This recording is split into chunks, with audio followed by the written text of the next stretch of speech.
سلام كبران تختتلتنا لما أنت دما بخلت عبيت زينة تسيرا مزيناكم زلنا اتحدا ملختي سراويت التقراي زحز زينة أنت تكون اتخلع دما بزعوا اتوم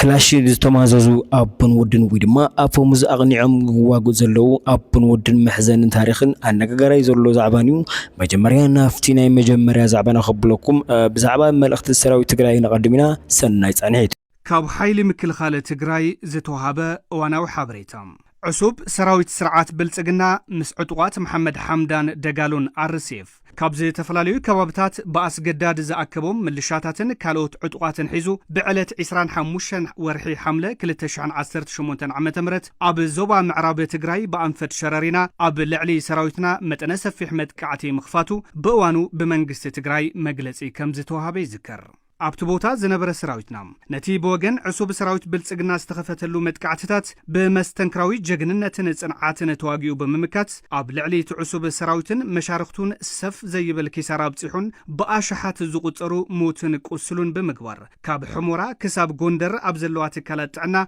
بوغات زتچنانقالو كونتات تفطيريوم حزون ابز خبابي زركب سراويتنا اتلمود نعاوتن جغننتن تاريخ فصيمو نقصالي تلخون زبلص عاوتن رجات قمنون أكمامتون أمعراريو دلو كوين يركب بوغن جنسايدا وسرعات بلتقنا نتيز قتمو زي قمتون زي تتصبيون سعرات نمشفان زي تفلالي نحاسوتن مدنقاراتن ورتات بمنزح كلهم ميلاتات بروبوغاندا تتقيمهم نتين ترفي سعرات عاوة مزقيو زي فل سراويتو مورال نمسقانن هزبي إثيوبيان محبرسب عالم نمدنقارن انداز عاري ركب كوينو قنا كاب مجمرتو مرالو زيتسابر سراويتو بزي نحاسوت عاوت كيصقنو كم زي يخل قهدي يخون اللهم زي كم زين دهالهم اتي جونسايداو سرعات بلصقنا نتي كاب مجمريا جميرو زحانصصو حزب تግራይ ናይ ምጽናት ዕላምኡ ስለዘይ ተሳኻም ሕዝውን ሙሉእ ሰራዊቱን አጽዋሩን እጓዓዒዙ አብ ኩሎም ዋስንቲ ከባቢታት ትግራይ አኪቦም ይርከብ ስለዝኾነ ዳግማይ ኩናት ጽንተት ንምጅማር አብ ዘኽእሎ ድልውነት ከም ዘሎ በብ ከባቢኡ አብ መሬት ዝረአዩ ዘለው ምልክታት መረጋገጽ ሓቅታት እዮም ሕዝውን እንተኾነም ነዚ ናይ ጆኖሳይዳው ስርዓት ብልጽግና ዕላማን ትልምን ከምቲ ዝሓለፈ ብናይ ህዝብናን ሰራዊትናን ጥሙር ቅልጽም መኪትና ከም ዘፍሸልናዮ ለምውን እቲ ነዳግማይ ኩናት ጽንተት ከኣቱ ዝህንደድ ዘሎ ጆኖሳይዳው ስርዓት ብልጽግና ዕላምኡ ንምብርዓን መላእ ህዝብናን ሰራዊት ትግራይን አብ ዝልዓለ ሞራልን ድልውነት ከም ዘሎ ጥራሕ ዘይኮነስ ከምቲ ልሙድ ነቲ ዕሱብ ሰራዊት ስርዓት ብልጽግና ብጅግንነትን ጽንዓትን ብምድምሳስ ባግን ድሌትን ኩሎም ደመኛታት ጸላቶም ኪኑ ህልውንኡ ከም ዘረጋግጽ ንፈታውን ጸላእን ክነፍልጥ ንፈቱም ዘበት ንብሔራዊ ብርሰት ክብርን ሞጎስን ንሰማዕታትና ካብ ማእኸል መራርሓ ሓይል ምክልኻል ትግራይ ሓምለ 28 2018 ዓመተ ምህረት መቐለ ትግራይ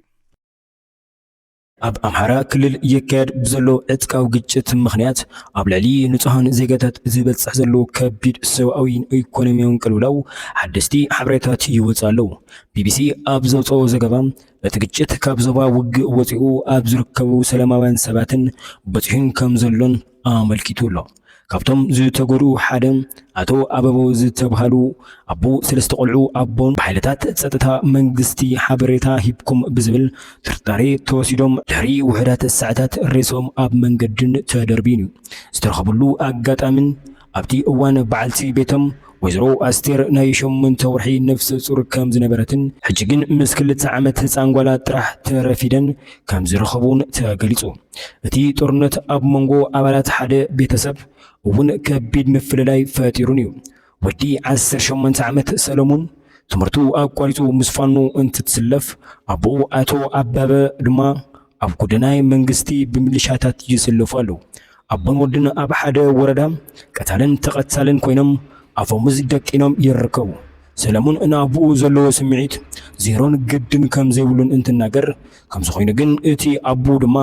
እቲ ጦርነት ከቢድ ምዃኑ ብምግላጽ እቲ ዝተፈጠረ ስነ ልቦናዊ ስብራት ድማ ነገር በጊሩ ገሊጹ ኣሎ ሰረት ሓበሬታ ኤስኤልኢዲ ኣብቲ ክልል ካብ 8 ሚልዮን ንላዕሊን ህዝብን ግጭትን ተቃሊዑ ይርከብ ዋጋ መሰረታዊ ሸቐጣት ከሳብ 4 ዕጽፊ ብምውሳኽ ሕብረተሰብ ላብ ከቢድ ናብራን ቅልውላውን ከም ዝኣተየ ድማ ቢቢሲ ወሲኹ ጸብጺቡ ብተወሳኺ ድማ ክሳብ 10 ሚልዮን ብር ዝሕተትሉ ናይ ዕገታን ቅርሺ ኣምጽኡን ዝብሉ ወንጀላት በመብጽሖም ሰብ ሃፍቲ ካብቲ ኣካባቢ ይሃድሙን ኣለዉ ሁሉም ወደ ስራው ገብቶ ቀጥለናል ማለት ነው። እንግዲህ ከቀጠልን በኋላ በአብዛኛው 3 አይነት ነገር ነው የሰራነው ማለት ነው። እንግዲህ የመጀመሪያ የጉባኤው ዓላማ የድሮ በላይ እዝን የውስጥ ችግር መፍታት ነበር። ያን የውስጥ ችግር በተገኘው ስርዓት ፈጻሚ ተፈቶ ጨርሰናል ማለት ነው። የመጨረሻ በይቅርታ ዘግተን ወደ ቀጣይ ምዕራፍ ተሸጋግረናል ማለት ነው።